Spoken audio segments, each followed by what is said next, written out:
New managers often have a habit of talking too much. A lot of this is due to feelings of insecurity in their new position. They often feel they need to show that they are in charge by dominating the conversation, especially with their staffs. This is a mistake. In this episode, we'll explain why and how to use silence, that is, simply talking less. We'll also discuss the opposite problem, when staff, unsure of how to deal with a new manager, use silence as a defense, afraid to speak any more than necessary. We'll cover how a good manager deals with both types of silence. Hi, I'm Rick Kendall. And I'm Fred Ball. Welcome to Management Mastery. The purpose of these podcasts is to share what each of us has learned about good and bad management in our combined over 40 years of experience, both as managers and executive coaches. During that time, we've coached managers at every level in companies from Fortune 100s to brand new startups in all major businesses, including nonprofits, government, and education. So whether you're just starting in your first management position or are an experienced manager looking to strengthen your management skills, we know our podcast will be valuable to you. Many of us talk too much, which can hurt our effectiveness as a manager. Silence allows you to accomplish a number of goals that are not normally thought of when we think of our communication pattern.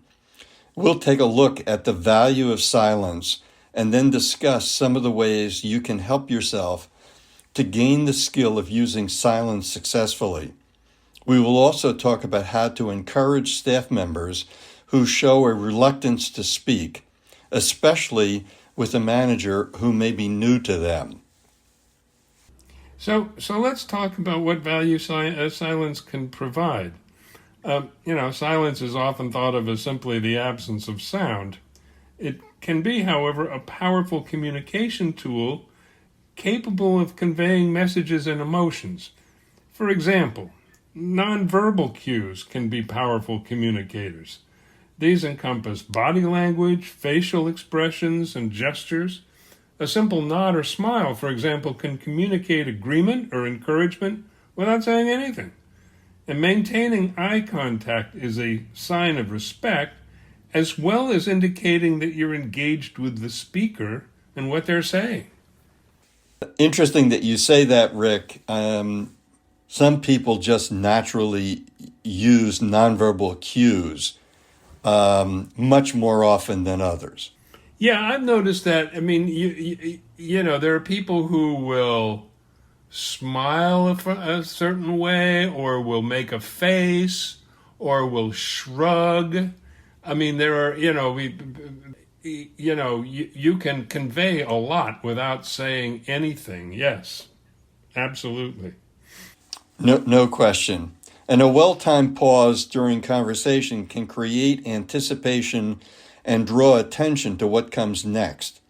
It can also motivate others in the conversation to say more, to communicate things they might not have otherwise said.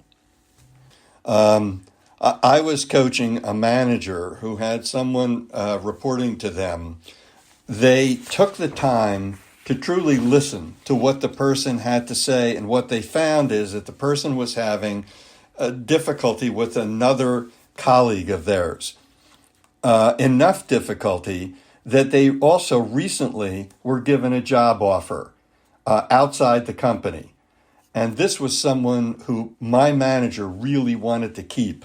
And by just listening to that and having it come out that the person had another job offer, they were able to respond appropriately, make the right changes that were necessary, and they kept an employee that they would have lost otherwise.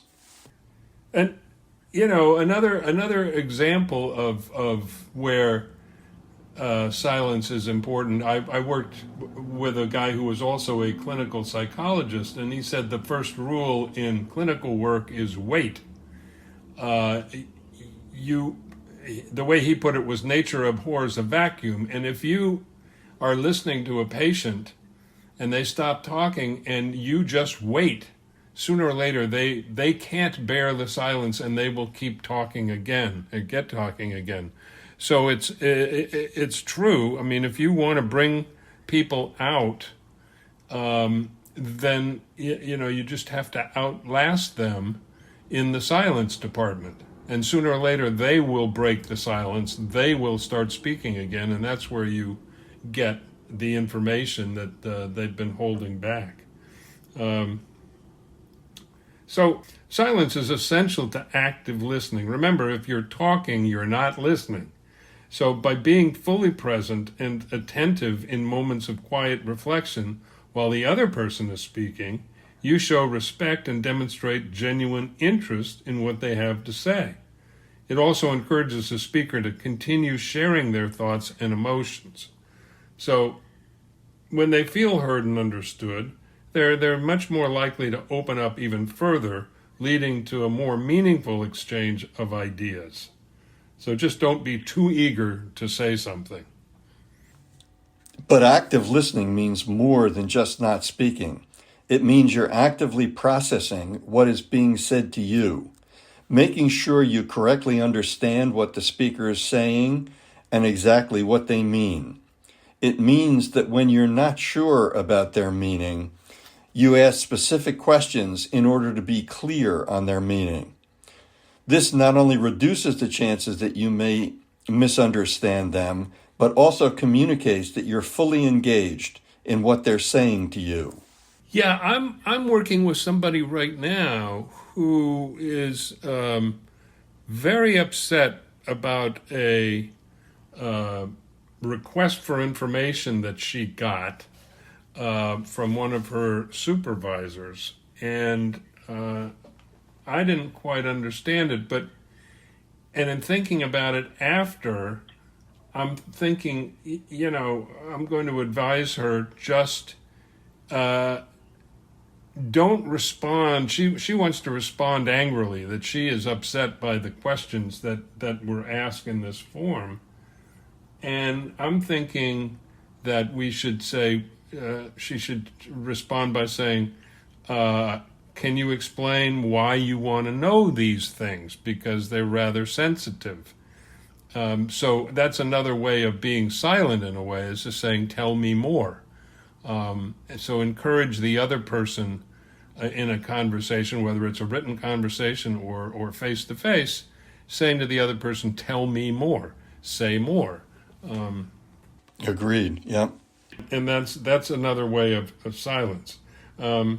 So also, remaining silent, except possibly to ask a clarifying question, can be valuable for the manager, because sometimes you'll learn what was at the real heart of what the other person was trying to communicate by encourage them to take the time and take all the time they need to tell you. And I think especially this is true with written stuff, but also just face-to-face and oral communication, we will jump to a conclusion that may be wrong. So taking the time and asking for more information, asking the other person to speak a little bit more before we say anything, can sometimes help clarify the situation. Even when you're speaking, silence can be an effective tool. Strategic pauses have the power to emphasize key points and create a sense of anticipation. They also provide an opportunity for processing information by the listener. Such pauses can give both sides a chance to digest what has been said and prepare for what comes next. It gives you a chance to respond thoughtfully rather than to react impulsively. Yeah, and another value of silence is when there's real conflict. I mean, when a conversation becomes heated, the common reaction is often to try to have the last word. And often this only leads to a ramping up of the disagreement. On the other hand, silence can offer a respite from the heated conversation and can provide time to create new possibilities to reach a more amiable conclusion. There are, of course, times when silence can be a problem, especially if you're new to the group as a manager, people may be reluctant to talk freely with you, especially if they've had little or no previous experience with you, either as a colleague or elsewhere in the company. If you sense that a staff person is reluctant to speak with you, there are a number of tactics you can try. For example, asking an open-ended question like, "Can you give me an example?" Or, "What's your experience been with something like that?" Or, "What have you heard about that?" It's important that such questions be non-threatening or judgmental, as the point is to put the person at ease in responding. Yeah, and also you can give a compliment if that's warranted, and that can open up the conversation. Or simply building on or even repeating a previous statement can put the other person at ease. You can say, "Did I understand you to say X?" Or, "Let me see if I understand what you just said." Or, "Can you just repeat that for me?" That sort of thing. Let's take a look at how you can improve your use of silence and if you're using it appropriately. From time to time, you need to ask yourself the following questions. Do you regularly wait 2 to 3 beats in a conversation before responding? Do you attempt to follow what we've called the 60-second rule? That is, trying to never talk longer than a minute in a conversation or meeting. A number of the things that we're going to talk about here are things that you literally can practice with someone who you're very comfortable with, to ask them, for example, if you wait a couple of beats before responding. Another is, do you try to be sure that in any conversation or meeting, you never talk more than 50% of the time? That is, that you're quiet and listening to what's being said by others at least half of the time. When you're talking to more than one person, you may want to be speaking even less than half the time. Yeah, that's an important one, and sometimes a very hard one to observe. But it's very important that if you're just self-aware, am I talking more than half the time? That's a real good sign that you're not really paying attention to the other person and not using silence. And when others are speaking, are you attending to what they're saying? Or are you thinking, what am I going to say next in response? And if you're thinking what you're going to say next, you're not really listening to what they're saying. Boy, that is such an important comment, too. So many times you find that you are formulating what you're going to say next. Yeah, and you really aren't. You don't know what they say. You think you're listening, but you're not. Another, if you're making a presentation, do you regularly pause to ask if there are questions and to make sure everyone is following what you're saying, as well as to ask for comments or reactions? I'll tell you, in giving a presentation, that is so important because people's minds start to wander. And when you do that, this comes back to the 60-second rule in a way. When you make it a point to regularly stop what you're saying and interact with the people you're presenting to, asking, does everybody understand? Does anybody have any examples of this? Whatever is appropriate, that keeps people engaged.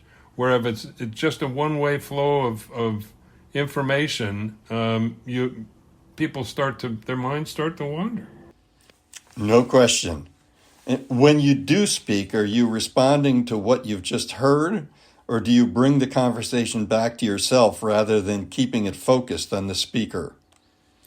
Your answers to these questions will help you focus on where you need to improve your listening skills, that is, your use of silence. So in summary, silence is often difficult to deal with in a conversation. And for some people, it's more difficult to deal with than for others. It is, however, an important communication tool you can use to your advantage. Nonverbal communication, such as good eye contact, as well as nodding and smiling appropriately, are not only signs of respect, but also that you are listening attentively and reacting appropriately. Such active listening shows you're genuinely interested in what the other person has to say, and a strategic pause can give both people a chance to think and respond appropriately. We've also provided thoughts on how to help the other person if they seem uncomfortable with silence. We hope you have found this podcast useful and will come back again for more management mastery. If you have any comments about this or any of our episodes, or would like to find out more about our other services, including one-on-one coaching and group seminars for managers, visit our website at careercoachclass.com. Thanks for listening.